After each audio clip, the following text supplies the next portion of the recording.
Thank you so much, first up, for our co-hosts for this event today, the U.S. State Department and also the National Oceanographic and Atmospheric Administration, or NOAA. And we're really proud to celebrate the addition of the United States to the membership of the Global Ghost Gear Initiative. The webinar will be recorded today, just so everyone is aware of this. So for this afternoon, we've got an action-packed agenda for you. So as you can see here, we've got a short introduction planned, and then we have a variety of speakers, videos, keynote addresses, and presentations planned for you in this agenda to really highlight what it means that the US is joining the GGGI as a 16th government in our fold. But before we start with our panelists and keynote presentations, I wanted to give everyone a quick reminder of why we are here today together to discuss this topic. Ghost gear, or lost and abandoned fishing gear, is a common name for abandoned, lost, or discarded fishing gear, and it is the most harmful and deadliest form of marine debris in our waters. Much of the fishing gear is made out of modern plastics and can last up in our ocean up to 600 years.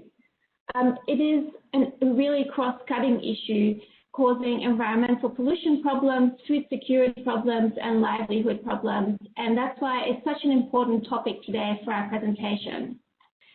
Even though we don't have an accurate figure at the moment of how much fishing gear is ending up in our oceans every year, the volume is quite significant.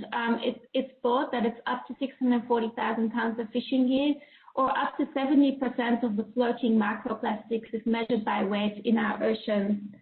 And it is, as I said, a real cross-cutting issue affecting food security, coastal communities, and fisher livelihoods. And that's why today we wanted to highlight a number of perspectives on the topic, as well as solutions that are out there to tackle this important issue.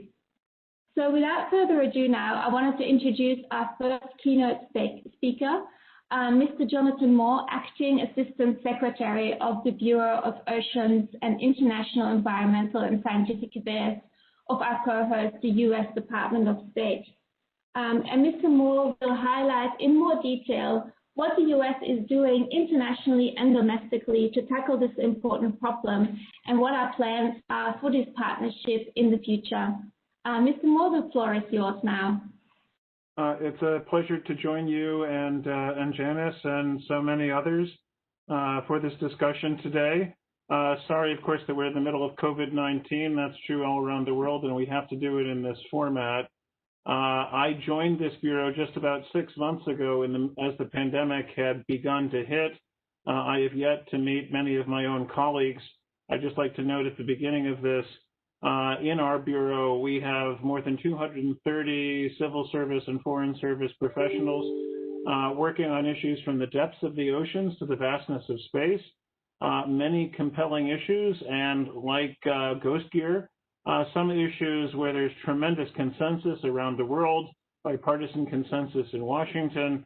It was a pleasure at the beginning of my tenure here to be able to sign on to GGGI on behalf of the United States.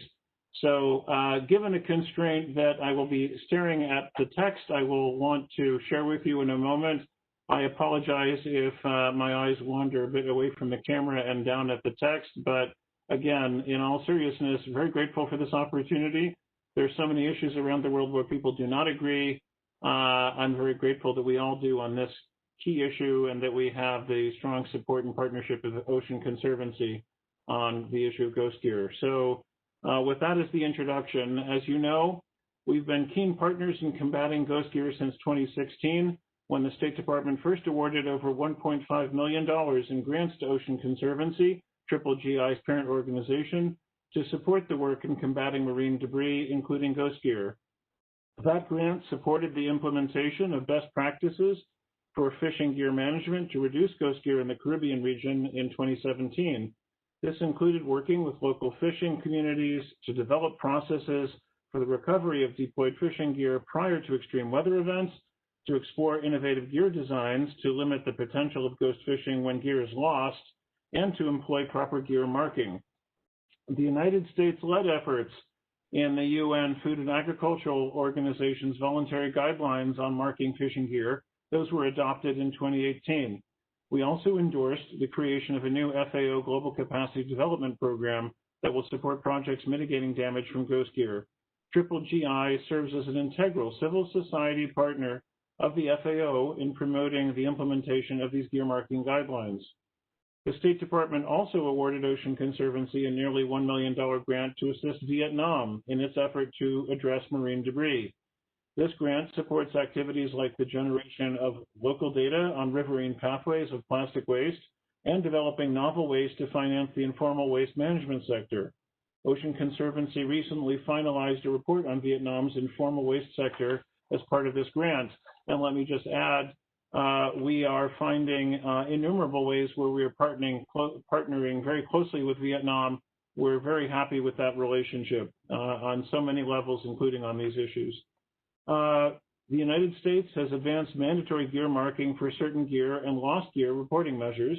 For example, at the International Commission for the Conservation of Atlantic Tunas, we supported the adoption of a binding measure to combat and report ghost gear in 2019.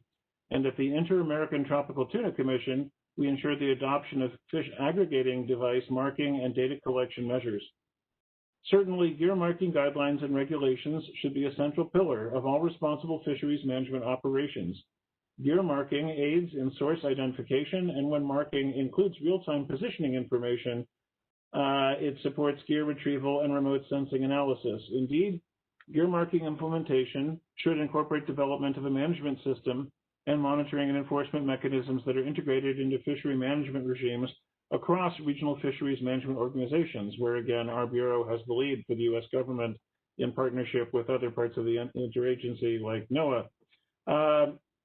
With regard to the broader topic of IUU fishing, and we've seen a lot of attention to this recently, including in the waters just off of Ecuador, much of the benefit of this type of work will be lost if the global community does not work to ensure all countries are fishing responsibly.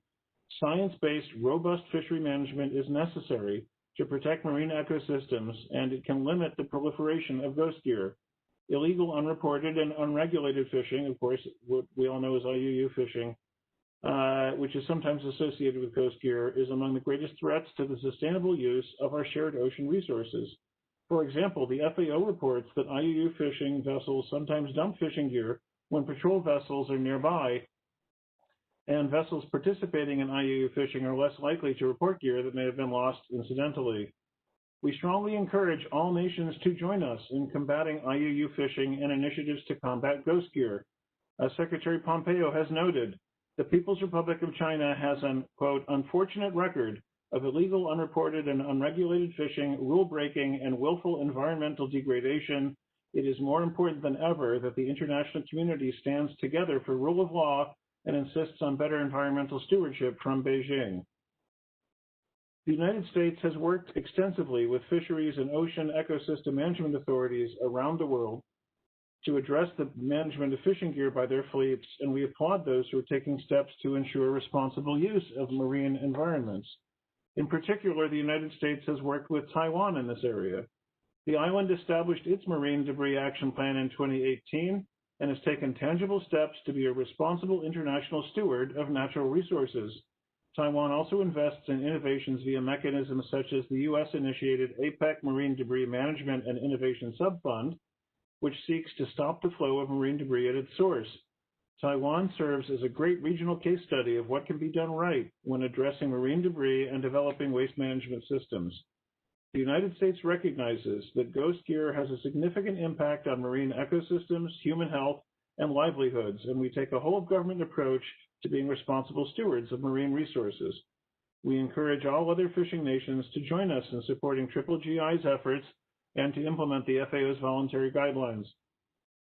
Let me just close by thanking you again, Janice and Ingrid, GGGI and the Ocean Conservancy for organizing this event, for being partners for all of us around the world, for giving us an opportunity to sign on to this, and for the work that all of the panelists participating in today's event are doing to combat the issue of ghost gear and ultimately protect the ocean and all of us.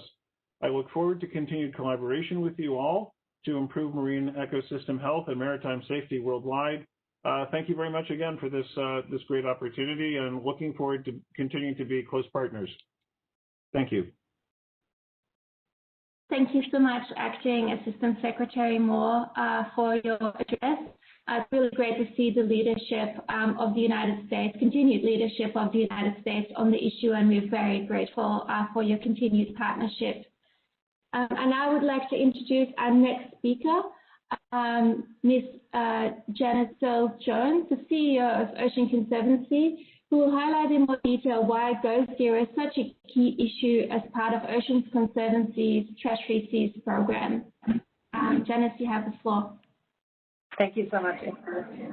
I am delighted to be with all of you today, and I do want to express my sincere thanks to the U.S. Department of State and Acting Assistant Secretary Jonathan Moore, and to the NOAA Marine Debris Division and its chief, Nancy Wallace, for co-hosting this event with the Global Ghost Gear Initiative. I'm even more delighted to welcome the United States officially as the 16th national government to join the Global Ghost Gear Initiative. It is a partnership many years in the making, and we are very excited to mark that occasion today. And thank you, Jonathan, for your remarks. As CEO of Ocean Conservancy, I have had the pleasure of being able to witness firsthand how large, durable conservation victories need to happen through collaboration. I think we all know that the ocean is too big for any one group, any one sector, any one government. So for nearly 50 years, Ocean Conservancy has worked with governments, academia, the private sector, other stakeholders, and the public to advance science-based solutions for a healthy ocean and the communities and the wildlife that depend on it. We exist to address the most pressing issues facing our ocean, including overfishing, climate change, and plastic pollution, just to name a few. And of all of these, plastic pollution is probably one of the most visible threats to our ocean today. As we all know, plastics have been found everywhere in our ocean, from the deepest trenches to Arctic ice sheets to remote island shores. And the numbers around ocean plastics are truly astounding.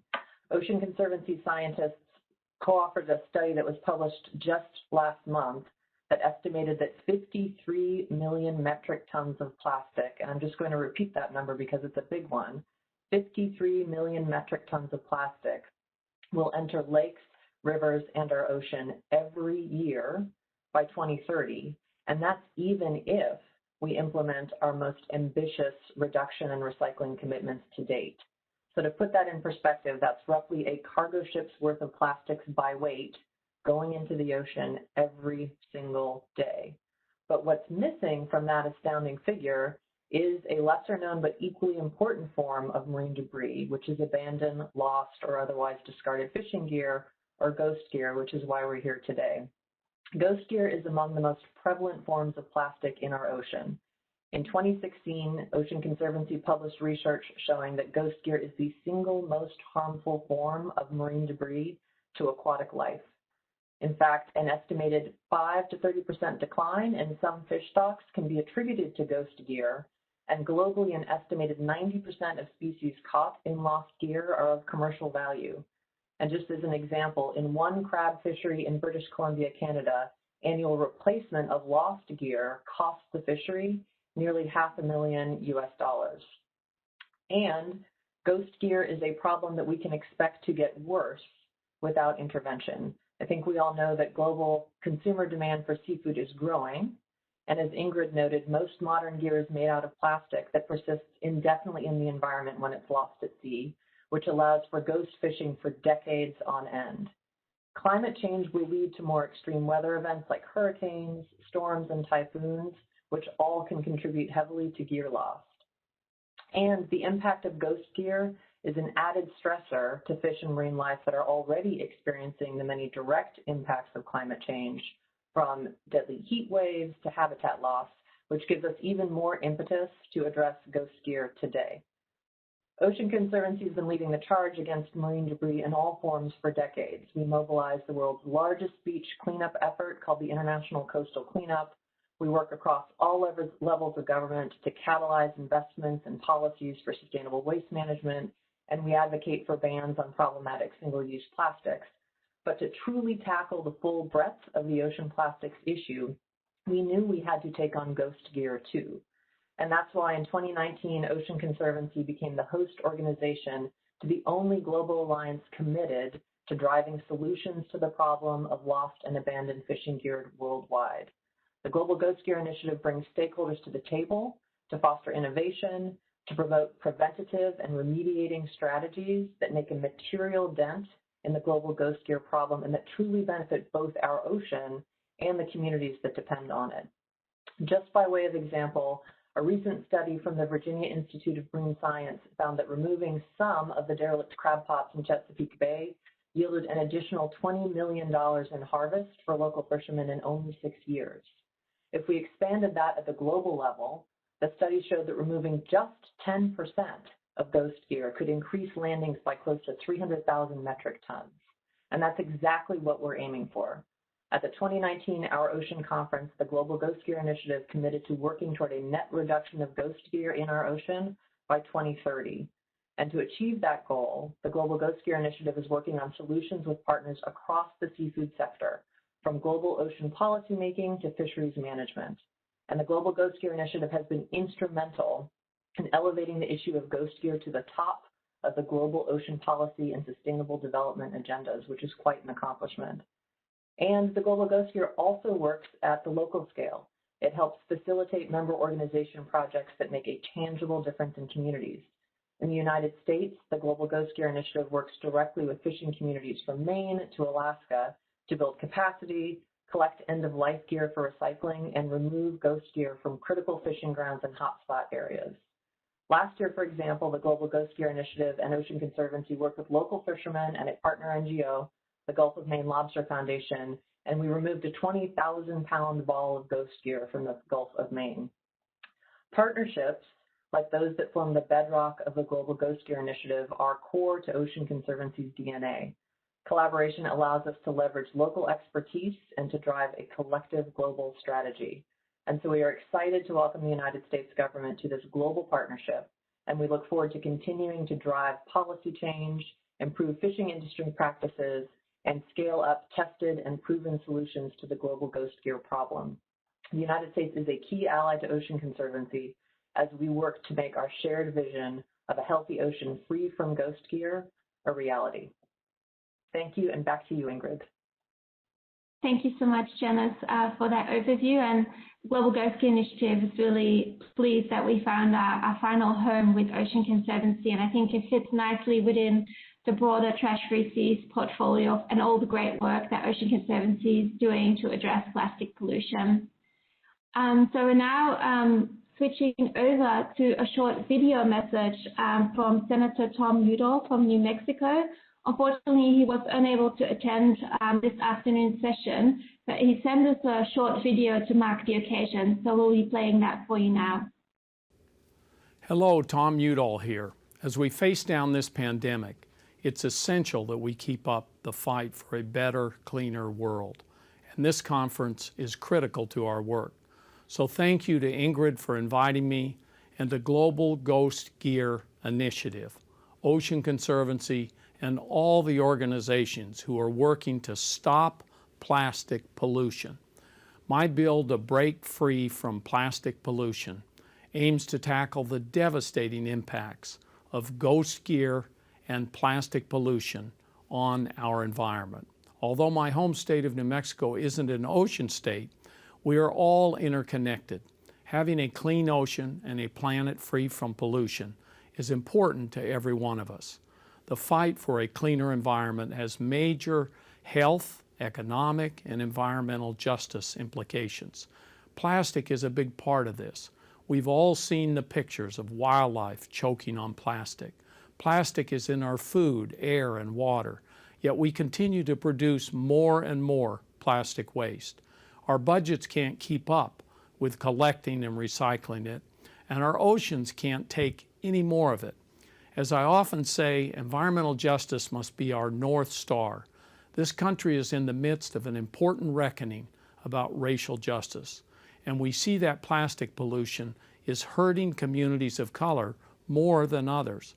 We must change our approach and work to bring these communities into the conversation, and we must reduce our plastic footprint.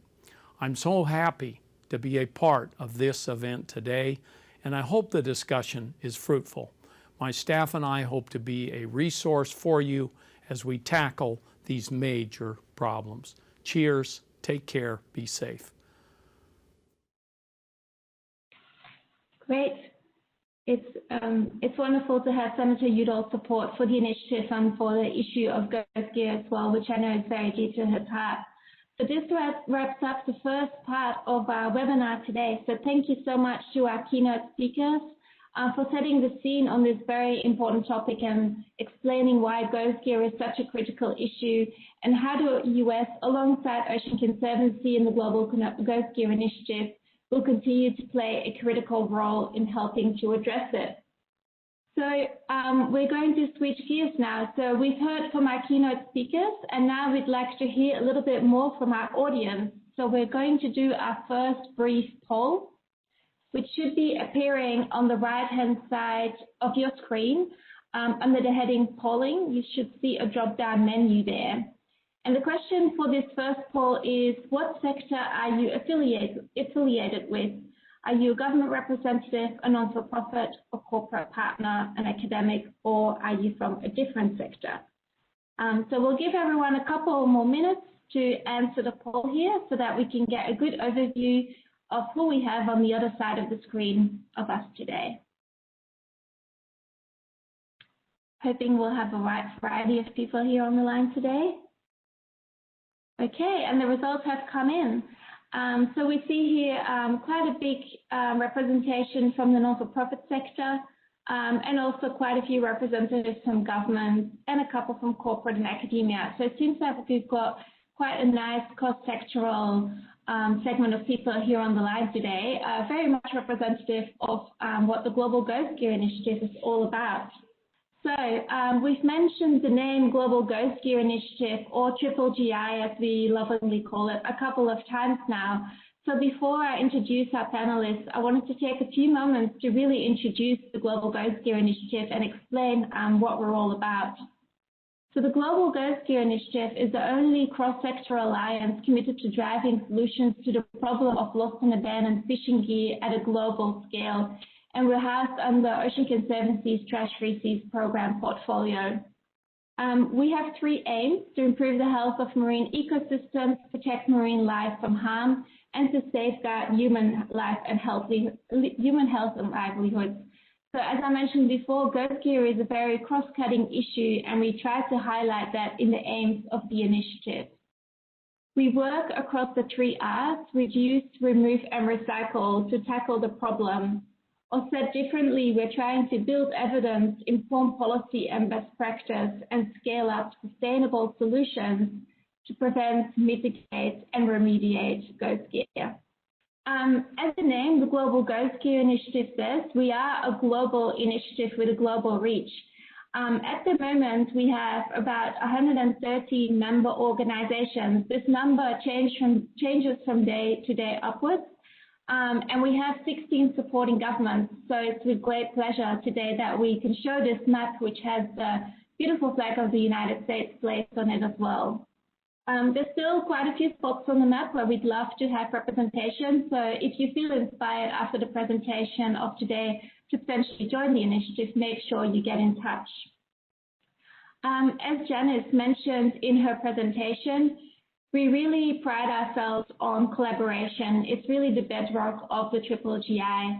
And part of our success has really been bringing different stakeholders together around the table to collaboratively find solutions to address ghost gear.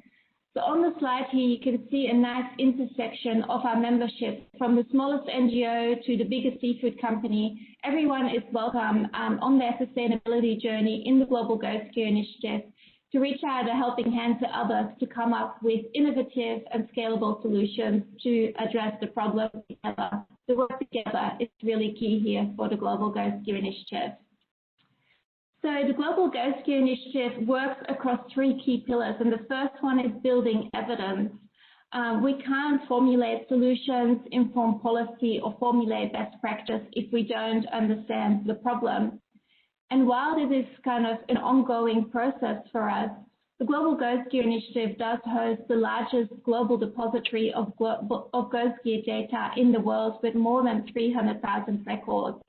from a variety of data partners, from NGOs to governments to seafood companies to RFMOs.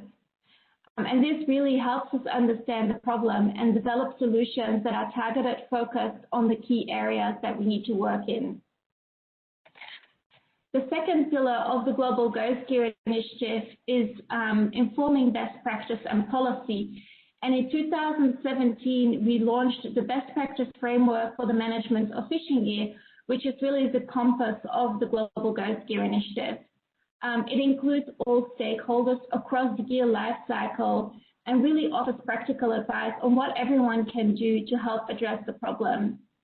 Since its launch in 2017, the best practice framework has been the core of some of the capacity building workshops that we've held around the world, but it's also been incorporated in national policy, in marine litter action plans, in corporate social responsibility policy, and also in certification schemes. So the uptake of the framework of best practice management of fishing gear has been really great. This framework, as the title says, focuses on the management of gear and capture fisheries. And we're excited that in 2021, so next year, we'll also be launching a framework addressing gear and aquaculture operations. So our mission as a GGGI is really to continue to provide practical guidance to stakeholders around the world on how they can be part of the solution. So from all the evidence that we gather, the research we do, and the best practices we formulate, we then develop sustainable and scalable solution projects in priority regions around the world, from Vanuatu to Nigeria to the Gulf of Maine to Indonesia to Nigeria. We're active in more than 17 locations when it comes to solution projects. The Global Ghost Gear Initiative is not interested in one-off projects, but we really try to focus on scalable solutions where we invest in our projects and our project partners to make a difference year on year to tackle the ghost gear issue in their respective areas. And to illustrate everything I've just explained in a little bit more detail, we now are very proud to show you a short video that we produced with support from 11th Hour Racing, highlighting some of the amazing work that the initiative has achieved over the last year. We know the damage that everyday plastic items can cause in our ocean, but there is another, often deadlier plastic threat: ghost gear. Ghost gear is abandoned, lost, or discarded fishing gear. In addition to being one of the most common forms of ocean plastic, it is also the single most harmful to marine life, entangling for years on end. It hurts those who live above the water too, threatening the jobs and incomes of communities that depend on the ocean for a living. But there is hope. The Global Ghost Gear Initiative is the world's only platform solely dedicated to tackling the problem of ghost fishing gear on an international scale. As part of Ocean Conservancy's Trash-Free Seas program, the GGGI brings together more than 100 diverse member organizations to develop and trial solutions to the ghost gear problem. In only 5 years, 16 national governments, representing almost 500 million people, have signed on to the GGGI. We work on the ground too, collaborating with fishers and communities, from Vanuatu to Panama, to develop and implement locally sustainable solutions. And our members have conducted gear removals in nearly 20 countries. In our largest removal to date, we helped remove a 20,000-pound gear ball from the Gulf of Maine. Looking forward, the GGGI aims to implement best practices across the entire seafood supply chain, invest in innovative technologies, and scale up existing projects to make an even bigger impact for our ocean. All is not lost. Together, we can work towards a ghost gear-free ocean.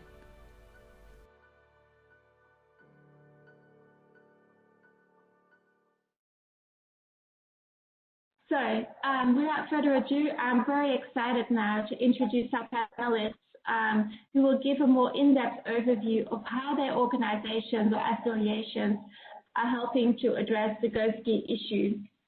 So first up, I wanted to just note that we will move through the presentations, so there won't be Q&A after every presentation. So please save your questions after all three panelists have spoken.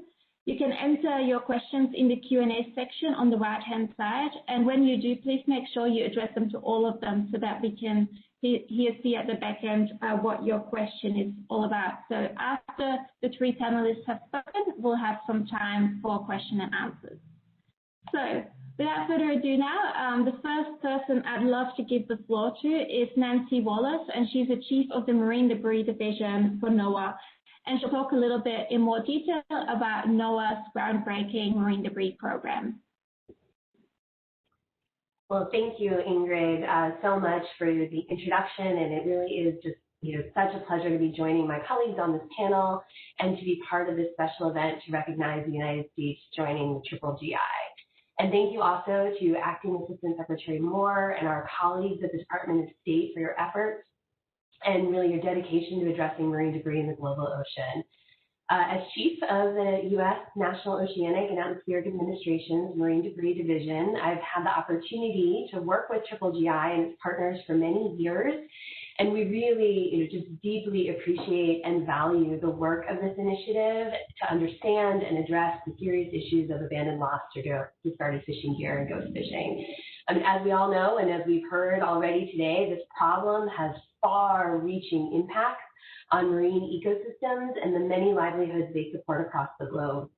And to address this particularly harmful form of marine debris really takes a concerted global effort with many different collaborators involved. And that's why international partnerships like the Global Ghost Gear Initiative are just so important to reducing and preventing the amount of marine debris that ends up in the ocean. By bringing together governments, private industry, the research community, and fishers on all levels of scale, the GGGI provides a forum for us all to work together. So I'm very excited that the U.S. has now joined the initiative officially, and we at NOAA look forward to many more years of close partnership.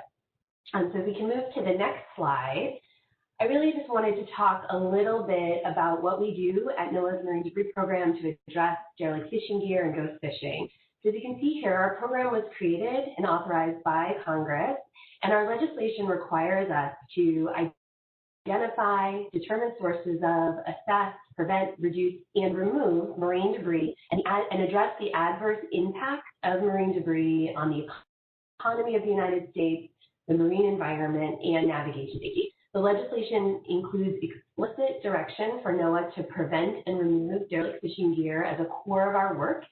And this is an area we really focus on substantially through our program. Prevention of debris entering the environment is our first priority, but removing marine debris is just a reality and necessary to address all the debris that's in our ocean already. So one way that we address this issue is to offer an annual nationwide competitive funding opportunity to support projects that focus on community-based marine debris removal. And through these grants, we fund impactful, community-driven, and cost-effective partnerships that improve living marine resource habitats through the removal of marine debris. So for example, our most recent competition funded $1.3 million for 10 projects in the United States. So if we can move to the next slide, one example of one of our funded projects that I'm very happy to highlight here is with the GGGI and a local partner in the state of Maine, the Gulf of Maine Lobster Foundation. And this project that was just awarded funding in the previous year's removal grant competition. I'm going to say this year, but it's October 1st, and it's the new fiscal year for the U.S. government as of today. So it was just announced in our last fiscal year. So NOAA provides $143,000 for this project, which will be matched by the project participants to remove derelict fishing gear and large debris from hotspots in the waters off the coast of Maine. As in other regions, gear in the Gulf of Maine is vulnerable to loss due to heavy storms or from accidental line cutting, through ship strikes, or from other means. And fishers in the region report losing 10 to 30% of their lobster traps, lines, and buoys annually, which will just become part of the growing accumulation of marine debris on the ocean floor if it's not retrieved. So getting this gear out of the water is very important for the local economy and for the environment in the Gulf of Maine. The project will also work to build capacity and raise awareness among fishermen and other stakeholders to implement best practices for managing gear and for preventing gear loss and reporting the gear that is lost. So through this project, the removed gear will either be recycled or recovered for energy as appropriate, and the project partners are expected to remove at least 30,000 pounds of gear and other large debris.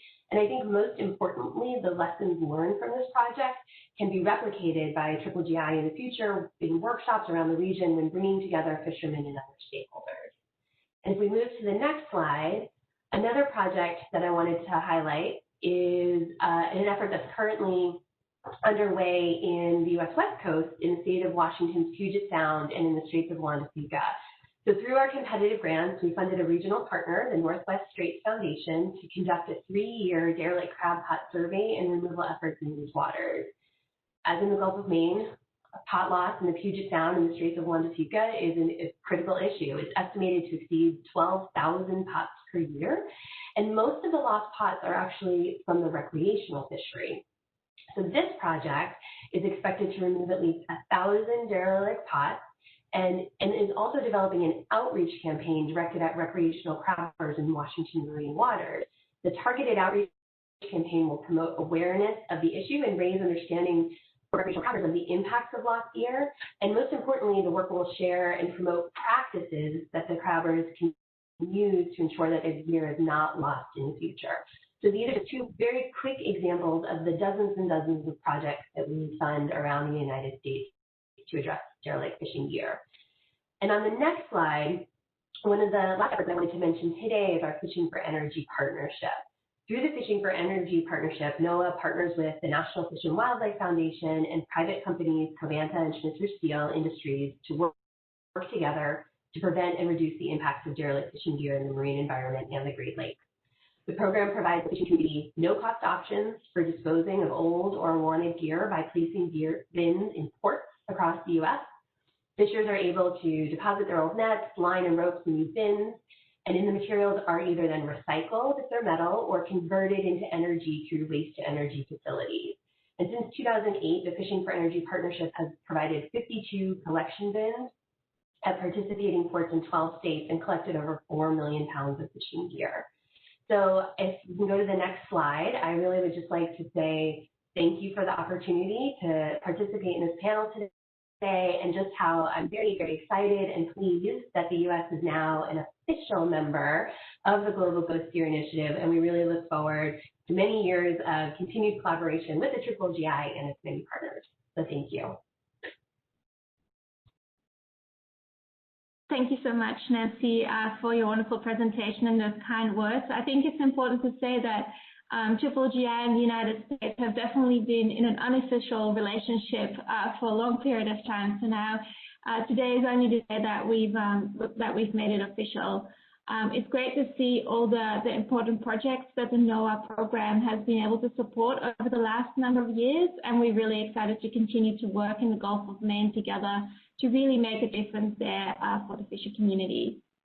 So now I would love to introduce our next panelist, Dr. Kirsten Galati, and she is the GGGI Expert Advisor. So she sits on the GGGI Expert Advisory Council and has been active within the platform for a large number of years as well. And she's also the chair of the GESAMP Working Group 43 on sea-based sources of marine litter, which is a mouthful, but she'll explain in a bit more detail what that working group has been up to over the last couple of years and how international policy can really translate to practical change and practical solutions on the ground. Kirsten, the floor is yours.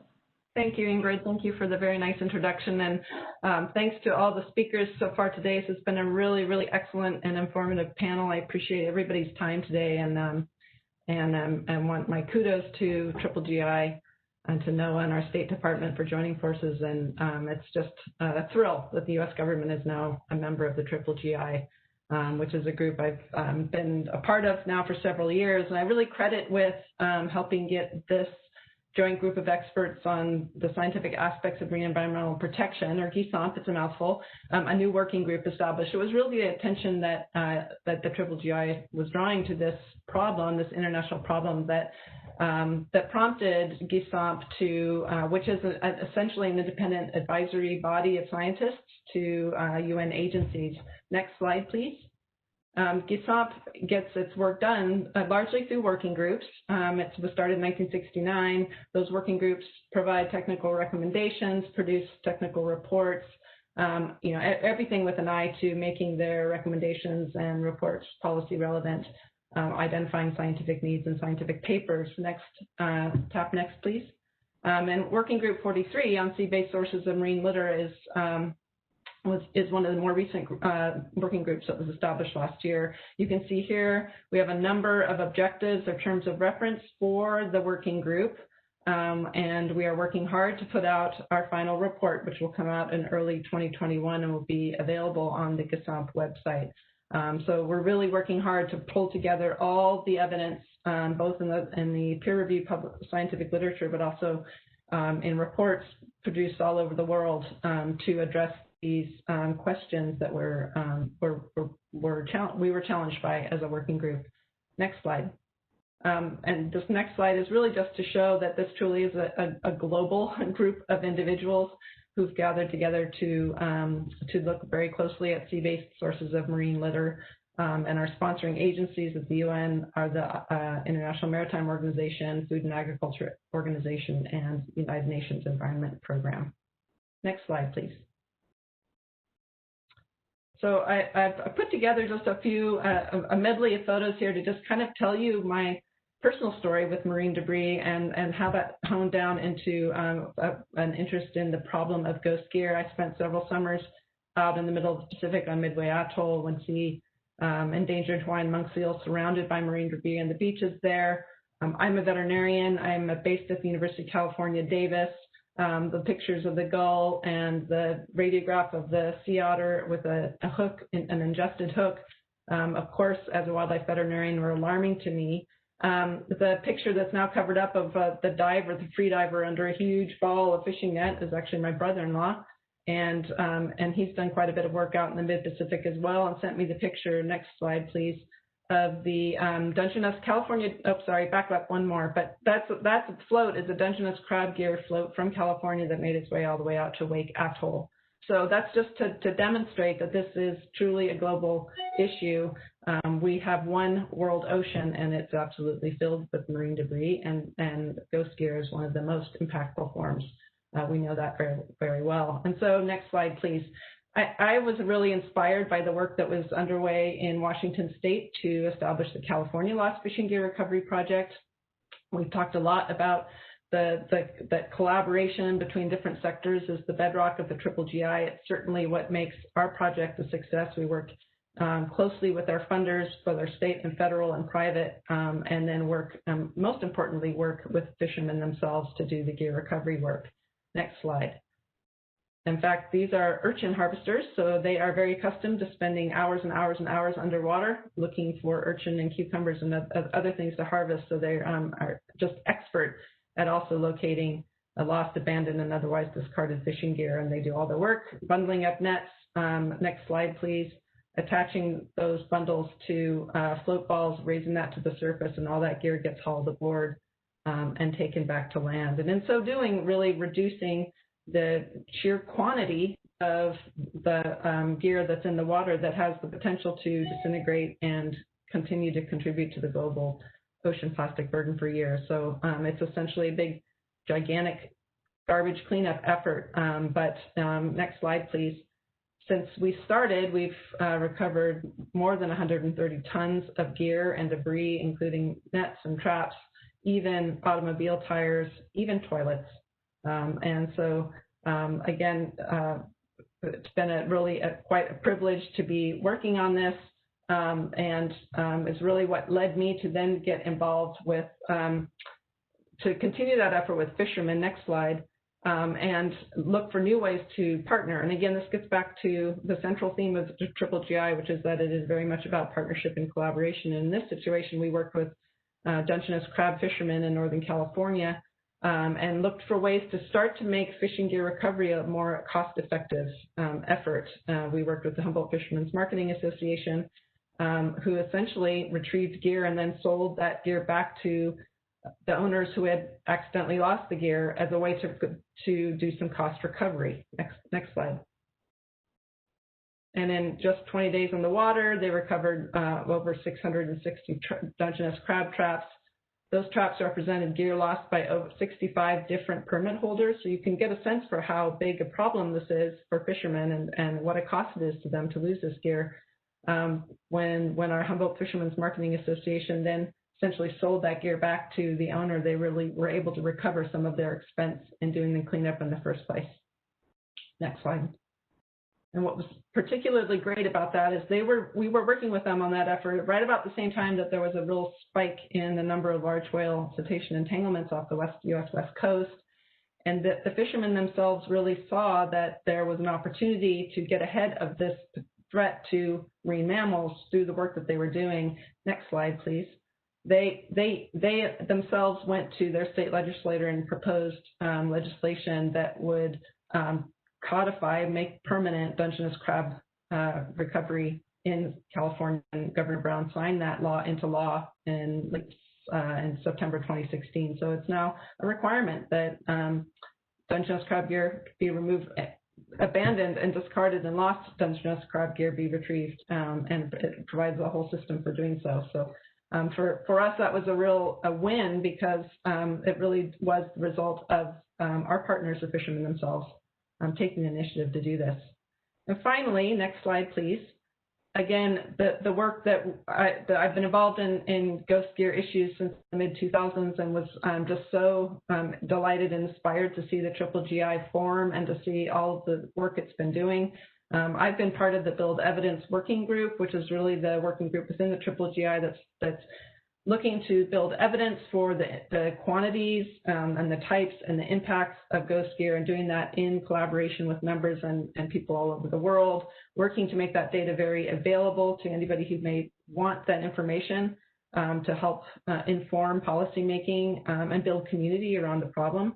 Obviously, as Ingrid said in her presentation, there's a lot to be learned about best practices and solutions, and GGGI has been so successful in bringing all of that together. And so our working group is always looking for how individuals and groups and organizations are addressing this problem worldwide. And of course, obviously, communication across stakeholders is key. So Build Evidence Working Group is working very hard currently to, in fact, address research, prioritize research gaps. And next slide, please, has done an amazing job with amassing a huge amount of data. So there's two ways that the GGGI is collecting data on the occurrence of ghost gear in the world's oceans. One is through a data portal on GGGI's website. To date, that has contains already 300,000 different data points for gear items that have been observed and retrieved from over 120,000 different encounter events. And I don't know exactly, Ingrid would know better exactly when the portal came online, but that's a huge amount of data to come in a very short time. It just gives you a sense for the scope of the problem. The other really great thing is that GGGI has put together a mobile app, and which allows for individuals who encounter ghost gear in the environment to report that. And it's available in 5 different languages, English, French, Spanish, Mandarin, and Portuguese. I understand that both Netherlands and Bahasa or Indonesian versions are coming online too.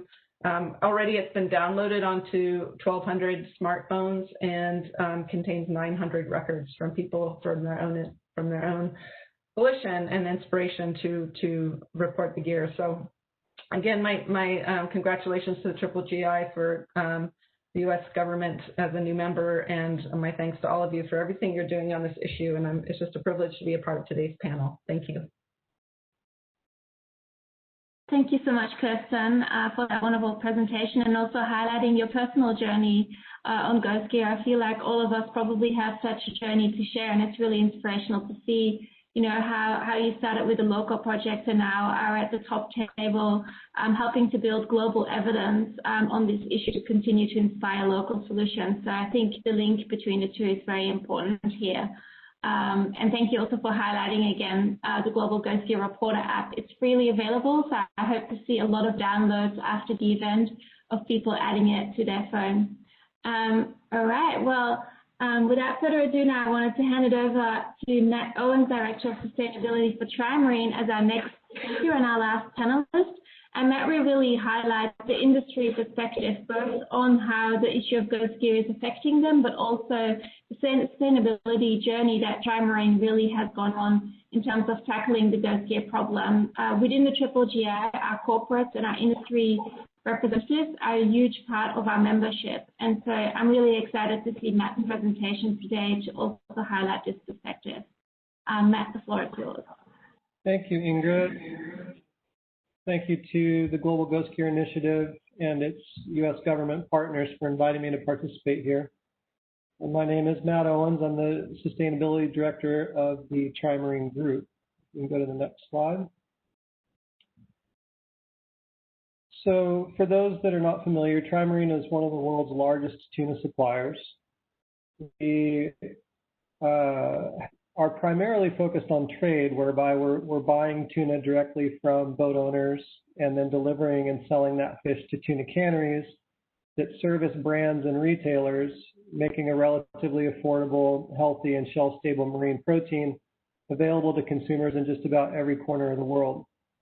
And tuna is important to global food security and contributes to a good chunk of the 260 million marine fisheries jobs worldwide. Up until late last year, TriMarine owned 9 U.S. flagged purse seiners operating out of American Samoa and San Pedro.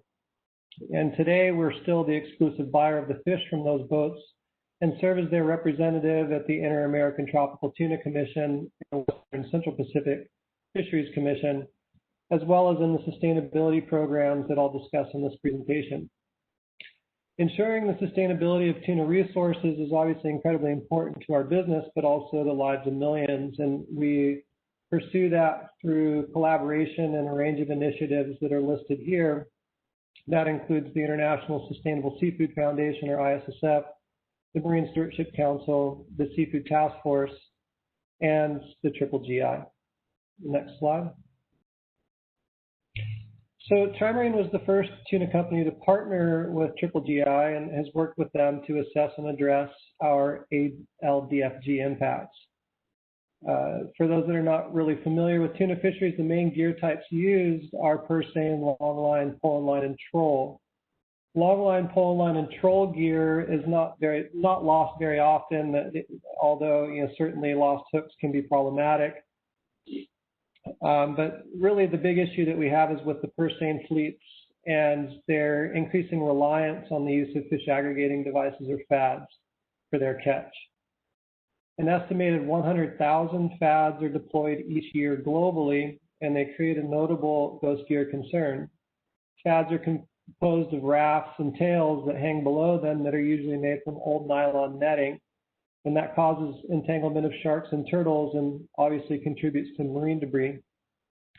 As FADs drift off the fishing grounds, the cost of retrieval becomes prohibitive for vessel owners, and so the ones that don't sink as a result of biofouling, barnacles and mussels and whatnot growing on the tails and then sinking the raft, a lot of those do end up stranding on beaches and reefs. Next slide, please.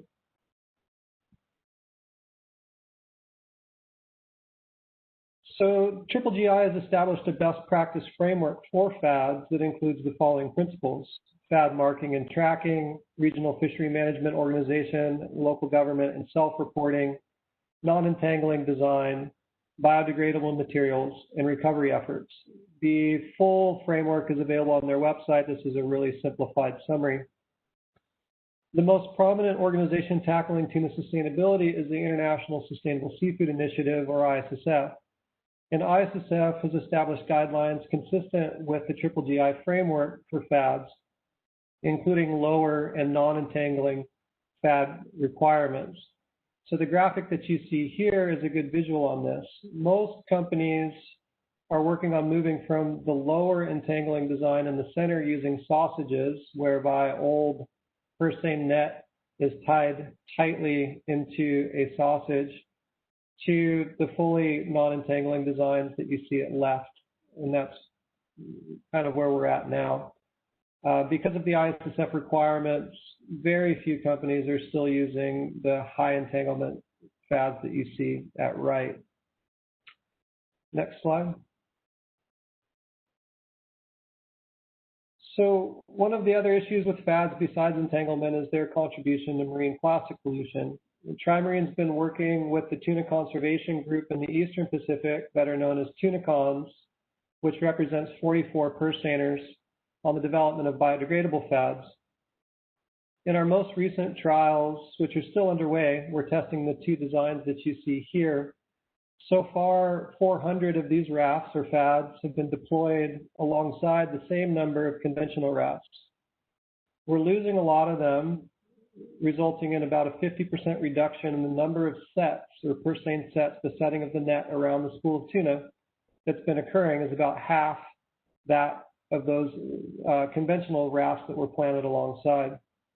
However, for the FADs that have held up, the biodegradable FADs that have held up, those FADs have attracted and held fish. And so, we've caught over 1,000 tons on these biodegradable rafts, or 38 metric tons per set, which is pretty decent. So we're on the right track to establishing a viable biodegradable FAD design.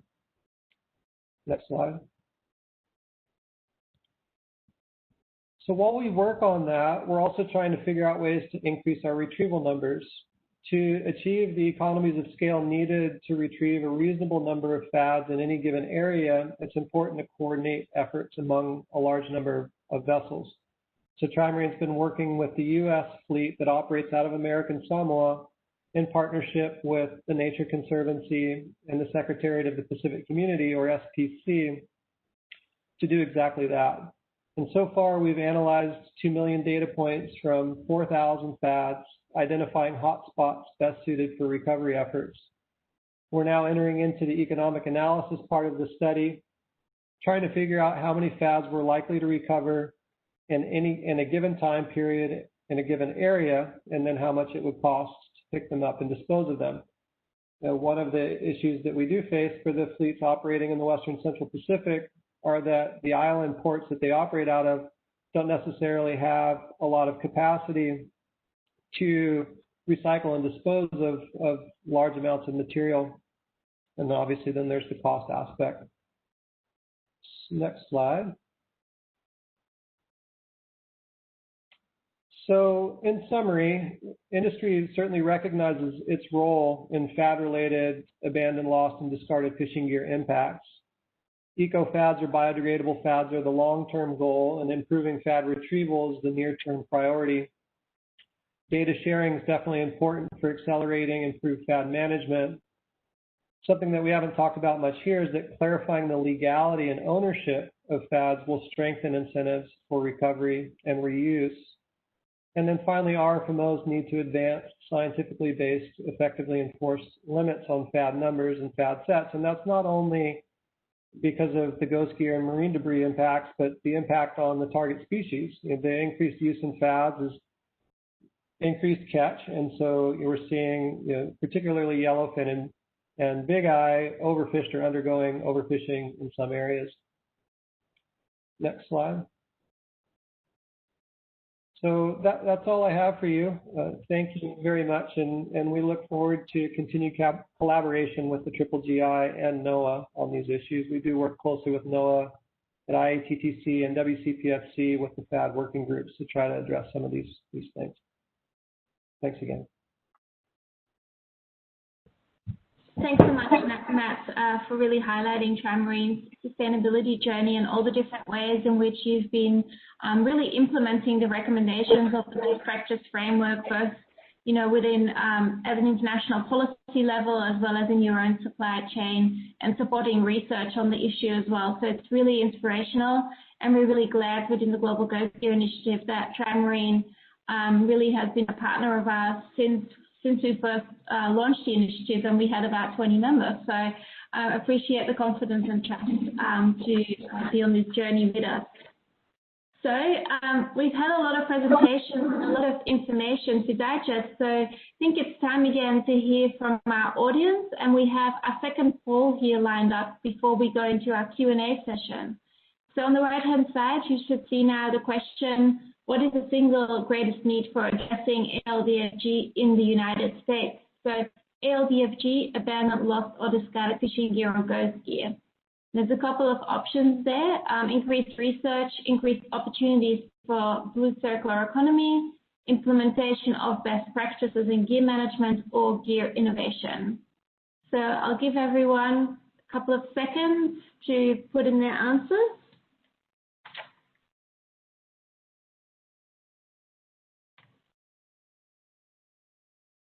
So feel free to put your answers in, and also if you're done with that, have a think about some questions for our panelists to drop them in the Q&A section as well.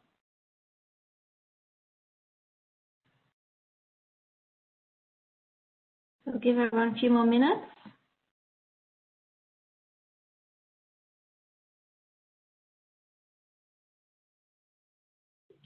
There we go. We have some results here. So I think the leading answer is really the implementation of best practices addressing ALDFG and gear management. So that's really good to hear, because we have our best practice framework already ready to go, plus our voluntary guidelines for the marking of fishing gear from FAO. So plenty of guidance there to make that happen. And then I think the second answer is really increased opportunities for blue circular economy. So hopefully we'll get to explore that a little bit more during our Q&A session on what circular economy really means when we talk about fishing gear. So thank you everyone for submitting your answers. So we'll now go to the Q&A section of this webinar. So on the right-hand side of your screen, so just a few logistics here. On the right-hand side of your screen, you see the Q&A feature. So please feel free to drop in a question there in the Q&A feature. Make sure you don't address it to a specific panelist, but to the group, so we can see the questions on our end. And then we can address them or target them to the appropriate speaker. So while people are having to think about all the great questions they want to ask our panelists, let me kick us off with a few questions. So we've talked a little bit about the theme of cross-sectoral partnership and collaboration. And I was just wondering if our panelists, or maybe a couple of our panelists, wanted to give a brief example of how collaboration and cross-sectoral partnership has really benefited their work. I don't know if there's any volunteers in our panel. Yeah, Kirsten? Well, Ingrid, I think to that I would say that it is absolutely 100%, 110% key to achieving reductions in ghost gear in the ocean, because it really will take and does require experts and the will and perspectives and concerns of all sectors of ocean users. So just the example I gave in my short presentation of, you know, we can't recover the gear, get the gear out of the water without the fishermen, and both doing the work, but also really bringing to that work their perspectives and ideas for how to do that very, very well and effectively. And and I think where we, you know, and I'll turn it over to others on the panel, but the blue circular economy very much will require collaboration across lots of different sectors. So I just, again, it's key, and I think it's really, as you say, why GGGI is so important and why it's been so successful. It surely is really fostering that collaboration. Kirsten? Any additional comments from other panelists? Ingrid, I would just kind of support what Kirsten just said, is that from our government perspective, I mean, we wouldn't be able to do really any of the work we do without collaboration. You know, we provide funding, we provide some technical expertise, but the people doing the work are the fishermen, the nonprofits, the academics that we work with. And the examples I showed, you know, the fishermen are where they know the best how to remove that gear, where that gear is, and if we can provide some support to be able to both remove the gear and then, you know, look for opportunities with them to think about how to prevent that gear from being lost in the first place, I mean, that's really how this is going to be successful. I don't think any industry or stakeholder can do this on their own. It really is cross-collaborative, and that's why I think the GGGI is just such a wonderful partnership to be able to work with. Thanks so much, Kirsten and Nancy. So there's a couple of questions that have come here through in the chat box. Let me see here what they are. So one is for Matt. Matt, how has engagement with the seafood industry really helped influence the issue and helped formulate solutions for the ghost gear problem?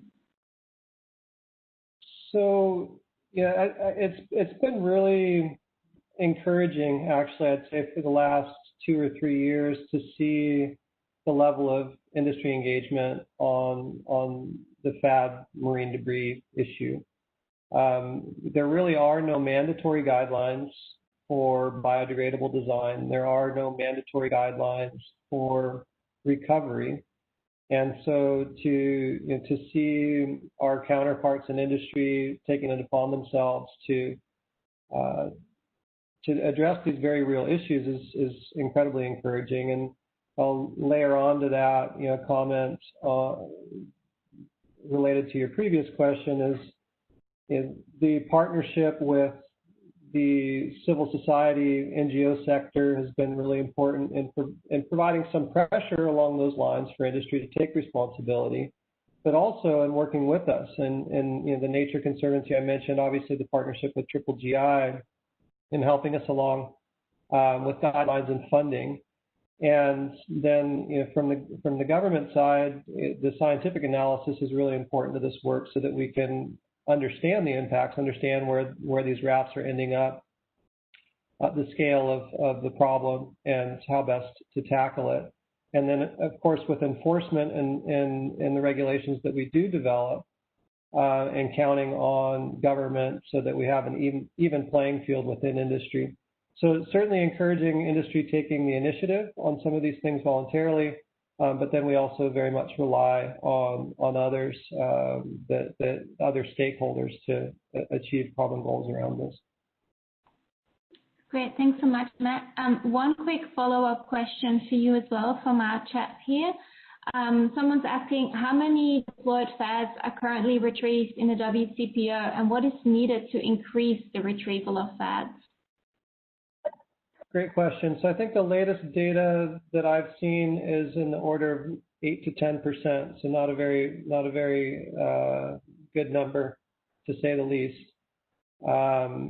So there's different factors there. A lot of FADs are stolen by other vessels. So one vessel will put a FAD in the water with an echo sounder buoy on it, and another vessel that with different ownership will come across that FAD, remove the echo sounder buoy, set on the FAD, catch the fish, and then attach their own buoy. And so from the original person that deployed that, from their perspective, that FAD is lost and not recovered by them, but maybe recovered by someone else. So there's a lot of caveats to that 8 to 10% figure.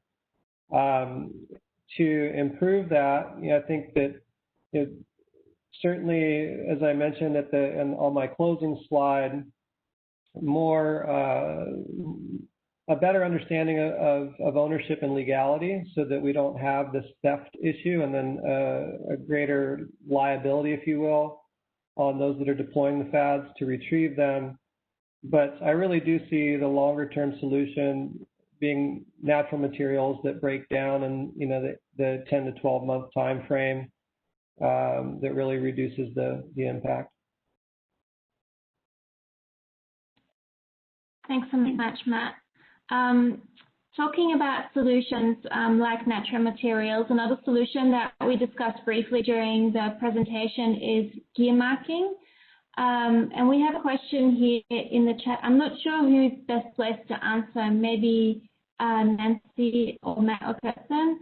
And the question is there a global list of gear marking requirements? We at the Hawaii Pacific University Center for Marine Debris Research have begun compiling a list. I don't know if any of the panelists maybe briefly want to talk about the voluntary guidelines for the marking of fishing gear. Maybe Kirsten or Nancy or Matt, any volunteers? I can speak a little bit to this. Is, you know, I am not familiar with a global list of gear marking requirements. I think it would be incredibly helpful to have that, and I know that the GGGI has done really excellent work in promoting the voluntary use of gear marking, and has worked through FAO, and, you know, I think that's a great step in the right direction. I think even to address some questions that came in a little bit earlier too that relate to this, is that especially within the U.S., the fishing regulations are very specific based on the fishery and the state that you're in, and then the federal jurisdiction as well. And so one of the challenges is that there is not a uniform requirement for gear to be marked. In some sectors, there's great marking. You know, if it's a lobster trap or a crab pot, there may be a tag, and if you find that owner, nets are really difficult. So the question that came in about living on quay, that's a great point. You know, these nets wash up in these huge bundles, and it's just very difficult to figure out where they're coming from. We do a lot of work in the northwestern Hawaiian Islands, and again, it's extremely expensive to get out there, and you're pulling nets up year after year after year, and you can't really trace back where they're coming from. And so I think it would be incredibly helpful first to just have that list of where it is required, and then secondly, you know, how to be able to trace back, if not individual ownership, at least kind of fishery and geographic location where things are coming from. Yeah, I was going to thank you, Nancy.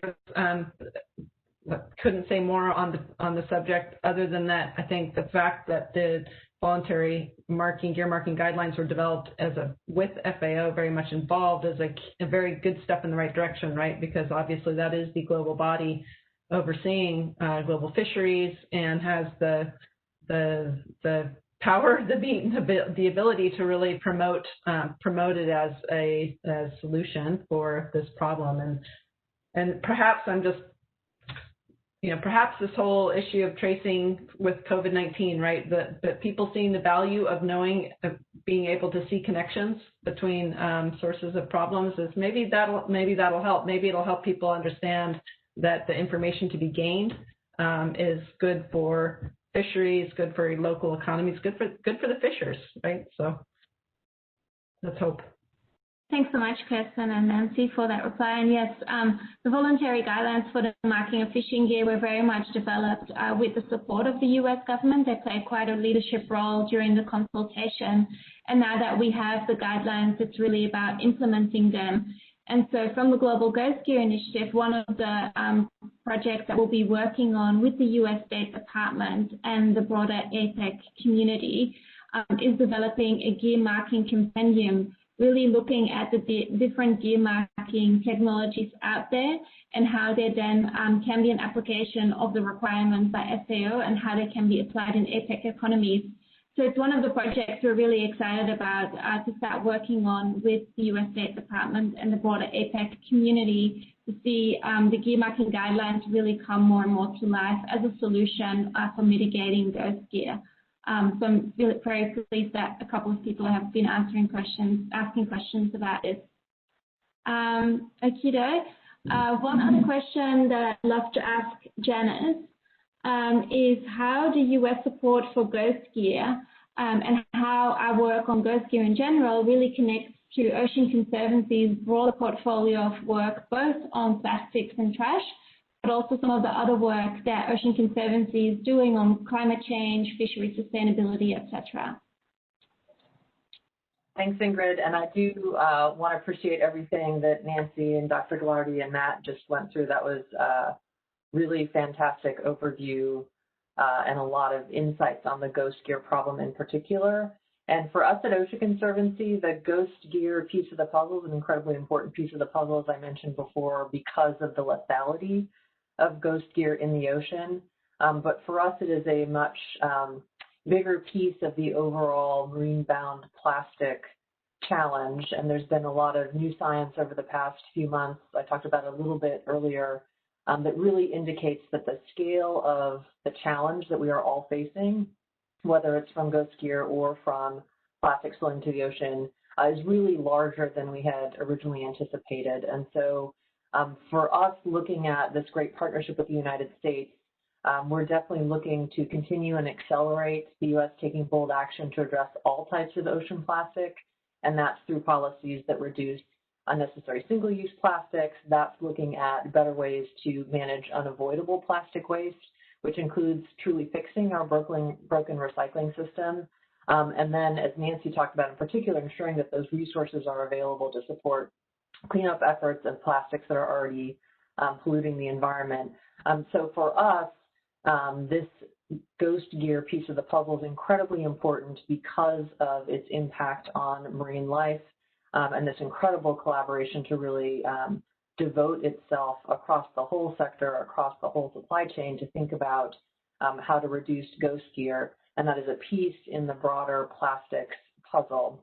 And as we think more and more about the ocean and all of the ocean resources that we all need to survive and that communities need to survive, as we think about food security impacts, as we think about the disproportionate impacts of climate change on communities of color, as we think about the disproportionate impacts of pollution on communities of color and marginalized communities, all of those pieces of the puzzle start coming together. So for us, the ghost gear effort, the work across sectors, the work with communities is all part of a larger effort to make sure that the ocean can actually sort of tolerate all of those things that we are throwing at it, and that we can help rebalance our relationship with the ocean so it can continue to provide all of those necessary things that we need in order to survive and thrive ourselves. So we're really excited about this piece of the puzzle because it's so incredibly important, and it fits beautifully in the universe of things that Ocean Conservancy works on. Thanks so much, Janice, for connecting all of those pieces of the puzzle, as you say, and also connecting the ocean with people and why it's so important for both ecosystems, people, and communities to really make sure that we look after our ocean. The next question I have here is for Nancy, focusing on two of the projects that you mentioned on retrieving lost crab and lobster pots. Are you familiar with any preventative technologies that are affordable and functional for pot-based fishermen that can reduce those numbers? Yeah, that's a really good question. As I said, what we want to do is be able to prevent the loss in the first place. So one of the projects that I mentioned in the Puget Sound, I think, is a good example of trying to get to that preventative piece around outreach and education. And so for the recreational crabbers in particular, a lot of the education is on how to set your pot in a place that you can find it again, right? So in Puget Sound, there's tides that really move a lot, and how to not maybe put them in a ship channel. I mean, some basic things that can really reduce the amount of pots lost. With commercial fishermen, I mean, they really know what they're doing, but there's a lot of reasons why things get left in the water. There could be storms, so if there's an opportunity for fishermen to pull those pots and traps up before the storms hit, that's something we encourage. Also, looking at the number of licenses per fishery is something to think about, so if you don't have, if you can kind of keep a sustainable number of people who know what they're doing to be able to pull that gear. And then one project we've been working with the Virginia Institute of Marine Science on for a number of years is on truly biodegradable panels, so things that really truly will break down in the marine environment, so that if a pot is lost, that panel will degrade and it will not continue ghost fishing for years and years. So we don't want those pots to be lost, but if they are, let's try to minimize the impact over time to the ecosystem that's there. So those are just a couple of examples of things that are being worked on, but I think that's an area where we need to continue to put effort into minimizing impacts when gear could be lost or how to prevent it from being lost. Great, thanks so much, Nancy. We have one question for Kirsten. Kirsten, we talked a little bit about, the work that GESAMP is doing and the work that you've been leading as part of the GGGI Build Evidence Working Group as well. What are the major gaps in marine debris research that you really see, especially obviously as it relates to ghost gear, that you feel require attention by the U.S. as well? Thanks, Ingrid. Thinking a lot about those questions as we pull together our final report for GESAMP Working Group 43. And I think, the big one is we really still don't know how much ghost gear ends up in the ocean every year. We don't have a precise number, and that's because that to quantify that in a precise way requires quite a bit of data that does not really need to be pulled together and doesn't exist for a lot of the world. So that's a big one. And it's not just how much gear is lost every year, but how much gear is in the ocean today, of course, because we know that part of the problem of ghost gear and the fact that most of it is made of synthetic materials of plastic is that it can just last for so long. There's an often referenced quantity of 640,000 tons going into the ocean every year of ghost gear, but that's based on some very old reports. And so I do hope, and I know that it's such an active area of scientific inquiry right now, that we will have a better picture that's based on more current data soon. So but that's a big one. And of course, it's important because numbers help inspire and inform change, right? So I do hope that that's something that comes out in the next couple of years. I think the other one for me, and I'm saying this as a veterinarian who's trained to take care of individual animals, but I'm a wildlife veterinarian who thinks a lot more about the health of populations.